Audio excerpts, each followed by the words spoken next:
Buzz Lightyear, a true icon, one of the most recognizable faces from Disney and Pixar's beloved Toy Story franchise. He's not just a character, he's a merchandising juggernaut, generating millions and millions of dollars in sales. But despite his legendary status, Buzz's origins in the Toy Story universe, well, they're a bit complicated. And now with Toy Story 5 on the horizon and Buzz rumored to play a pivotal role, there's a lot to unpack, but that's what we'll try to do. Ladies and gentlemen, welcome to Toy Story Timeline, Buzz Lightyear. So how did things exactly get so complicated? Well, let's start with the obvious. Disney's decision to release Lightyear, a film that left many Toy Story fans scratching their head, didn't just eat up 2 hours of our lives. It threw Buzz's backstory into a bit of a tailspin right off the top of Sid's banister. Some of the creative choices, well, they didn't make much sense. And to make things even messier, Buzz's origin is confusing to begin with. The toy that we meet in Toy Story is based on a fictional space ranger, meaning the character existed in a different universe before the toy did, and the toy apparently came before the animated series it was based on. But the toy doesn't quite resemble the main star in Lightyear, but it does look exactly like the star in the animated series. See what I mean? It makes no sense. And to make matters more confusing, in the Toy Story universe, there are potentially tens of thousands of Buzz Lightyears out there, and only one of them has the story that we know from the Toy Story film. Phew. So, where does that leave us? Well, I'm going to try to piece together the entire story of the Buzz Lightyear property altogether. Like Andy playing in his room, I'll be using a bit of imagination to help do what the creators didn't, make the Buzz Lightyear canon actually make sense. Now, of course, this was never officially laid out by Disney or Pixar, so this is just me trying to speculate, and yeah, there will be spoilers, so just be warned. Now, buckle up, Space Cadets. This is going to be a wild ride to infinity and beyond. Alright, so a long time ago in a galaxy far, far away, well, more like 1995, a room of self-proclaimed hip Hollywood executives knew exactly what America wanted. A big-budget sci-fi film called Lightyear, centered around a space ranger named Buzz Lightyear, an amalgamation of Buzz Aldrin and, oddly enough, the Goodyear blimp. Lightyear was created in the spirit of Star Wars, a serious, space-faring epic about bravery and sacrifice. Buzz, the lead character, was a stoic and determined member of the Space Command, willing to complete his mission no matter the cost. In the film, after his crew is marooned on a remote planet called Takai Prime, Buzz attempts to save them, but due to the time dilation from repeated test flights, he remains the same while everyone else ages and moves on. Along the way, he encounters a mysterious villain named Zurg, who, plot twist, turns out to be an older version of himself, twisted by time. Eventually, Buzz teams with a ragtag group of Space Ranger cadets. They defeat Zurg, and Buzz learns that while being a Space Ranger is important, there's more to life than just duty. The cadets become Space Rangers, and they set off bravely to protect the galaxy, teasing audiences with the potential of several sequels. Sounds like it could be epic, right? Well, the film turned out to be kind of a snooze fest in their initial testing. Audiences were confused, the characters were forgettable, and it became clear that the studio's hopes for a new franchise probably wasn't in the cards.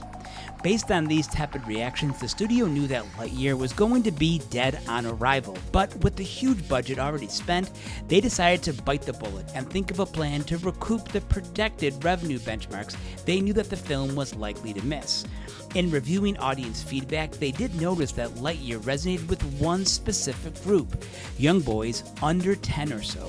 So they pivoted in a direction of launching Buzz as a kid-friendly IP to a younger, more specific audience. Enter Buzz Lightyear of Star Command, a fast-tracked animated series loosely inspired by the film but aimed squarely at kids. This version of Buzz was a far cry from the stoic hero in the movie. He was expressive, funny, and yes, still heroic, but with a lot more personality. That's because the show's comedy writers were much more in tune with their audience than those Hollywood executives. They built an imaginative, futuristic world centered around Star Command, the peacekeeping alliance of the galaxy featured in the film. The ragtag cadets from the movie were replaced with charming rookies, each with their own unique and humorous backstory. Instead of Socks, the Robo-Kitty, Buzz was paired with an actual robo-sidekick named XR, or Experimental Ranger. And Zurg, he stuck around as the villain, but the whole older Buzz reveal, that was conveniently forgotten. In fact, the writers had plans for a Star Wars parody twist, which would see Zurg as Buzz's father, but that never quite materialized. The show even pulled off some classic brand synergy with a dose of good old-fashioned product placement. Through a marketing deal with the Pizza Planet restaurant franchise, the series introduced the company's mascots, the LGM, or Little Green Men, as recurring characters. These aliens were already a staple of the Pizza Planet claw machine, so their inclusion felt both familiar and surprisingly logical. It gave the show a recognizable character while subtly promoting the restaurant chain. And of course, the extra income from that little deal didn't hurt either, especially knowing that a box office flop in Lightyear was looming on the horizon. They decided that the animated series is cheaper, faster, and more controllable than a film. Now, around the same time, the movie studio partnered with a toy manufacturer to produce a Buzz Lightyear action figure based on the cartoon shortly before the holiday season. The design mirrored the suit from the animated series, which was itself inspired by the film, but it came packed with all the bells and whistles kids loved: karate chop action, expanding wings, lights, sounds, and iconic catchphrases. Still unsure about the series' potential, the studio played it safe. Buzz was the only figure released in the initial toy line in limited quantities. Now, even though the studio suspected Lightyear would flop at the box office with general audiences, they had other revenue streams ready. The pitch here was that the cartoons drive toy sales and the toy sales justify more content. Basically, it was a textbook case of corporate CYA. So what happened next? Well, Lightyear completely bombed. It was every bit the dud that the studio knew it would be. Critics panned it, most audiences didn't connect with it, and many kids couldn't even sit through it without dozing off, except apparently one special kid, that being Andy from Toy Story. Somehow, he was one of the few who actually loved the movie. But while the film flopped, Star Command, the animated series which debuted after the release, turned out to be a modest hit. It wasn't exactly Star Wars, but it did well enough with its target audience, especially boys under 10 years old. And thanks to a clever, action-packed TV commercial, the small batch of Buzz Lightyear toys actually sold out quick. And that's why Andy was so thrilled to get his hands on one.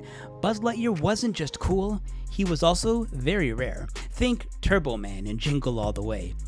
With the unexpected demand, more low-end merchandise started to roll out. Stickers, posters, bedspreads, and more. It wasn't a merchandising empire yet, but Buzz had officially entered the mainstream. Now, let's quickly revisit the in-film origin that many of you already know. In Toy Story, Andy is ecstatic to unwrap the Buzz Lightyear figure for his birthday. This Buzz believes he's the real Buzz from Star Command, loosely based on the events of the Lightyear movie. But unlike Woody, who knows he's a toy, Buzz is in full delusion mode. Naturally, this sets up tension. Andy is obsessed with Buzz, and Woody, feeling replaced, grows jealous.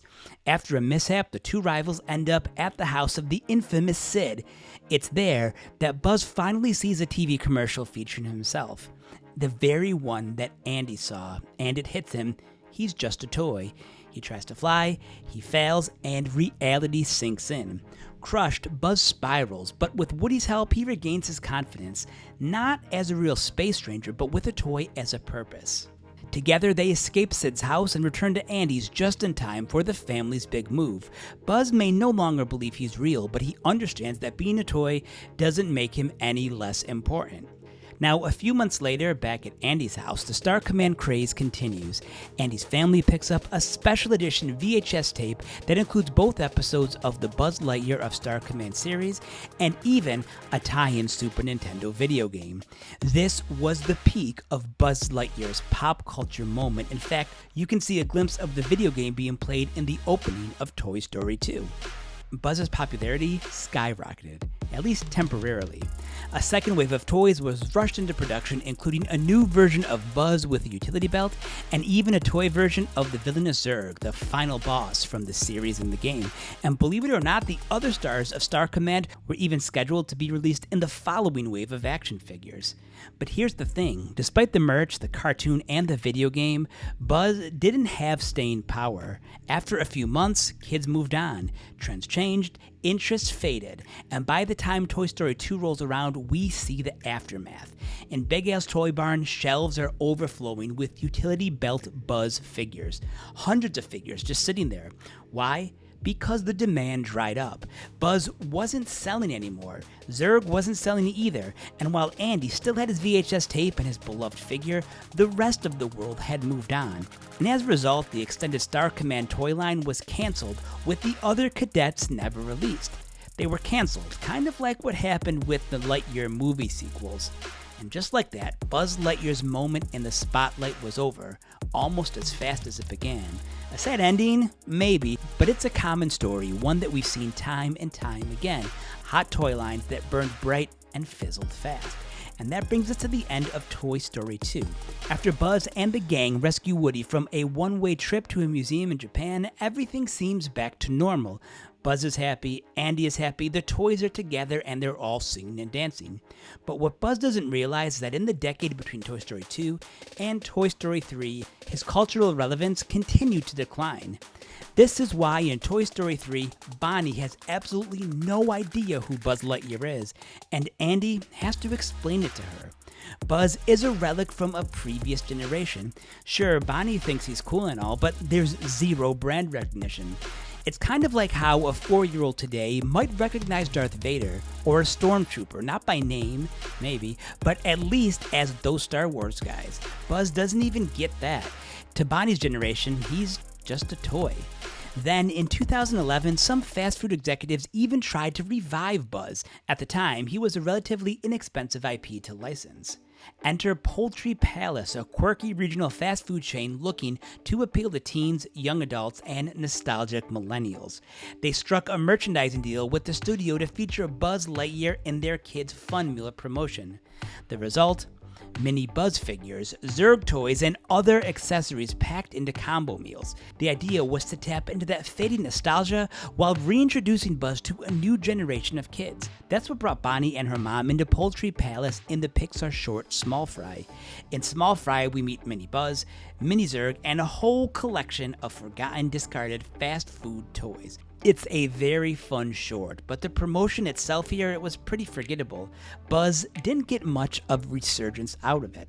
So from 2011 to 2019, Buzz quietly faded from pop culture. Sure, he was beloved by longtime fans, but his presence was minimal. Then, in Toy Story 4, we see him again, this time as a carnival prize. A vendor, likely remembering Buzz from his own childhood, places him on the prize wall thinking he'll stand out from the sea of generic plushies. Buzz didn't stay up there for long, so it's hard to know whether carnival goers recognized him. But his exit has kind of been the theme for Buzz since the late 1990s. After stores cleared the shelves of Buzz merchandise and canceled the animated series, the once mighty Buzz mania had quietly drifted off into infinity and beyond. But now, we're looking ahead to Toy Story 5. Now, we don't know much about the movie yet, but some concept art released at D23 has sparked curiosity, and one scene reportedly shows a group of Buzz Lightyear action figures stranded on a desert island, all stuck in toy mode. Could these be the unsold units from Al's Toy Barn, abandoned, like the infamous E.T. Atari cartridges dumped in the desert? I guess it's possible. Another still shows a cluster of Buzz Lightyears that visually call back to Toy Story 2. Are they allies? Are they villains? We don't know yet, but the suggestion is clear. It seems that Buzz will be back in a big way. Now, what we do know is that Toy Story 5 will focus on the OG toys like Buzz, Woody, and the gang, trying to stay relevant in the bedroom of an older Bonnie who's now likely at that tween level age. The reported villain? A tablet named Lily Pad. Yeah, that's certainly a choice. Still though, with all of these Buzz figures appearing in concept art, it's safe to say that Buzz will finally have a substantial role again, and his biggest since Toy Story 2. That's encouraging. So will the film explain how a long-dead property like Buzz Lightyear suddenly made a comeback decades later?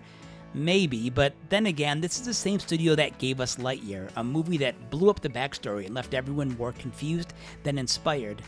But if they don't connect the dots, don't worry, because we'll be here to do it for them, because this is Buzz Lightyear we're talking about, the character who debuted with a box office bomb, got saved by a last-ditch animated series, exploded in popularity thanks to smart merchandising, and made an odd tour through fast food toys at Poultry Palace. From flops to fandom, from obscurity to infinity, and beyond. So let me know your thoughts in the comments. I love hearing your takes. And if you enjoyed this timeline breakdown, don't forget to like this video, subscribe for more deep dives like this, and even consider leaving a super thanks if you'd like.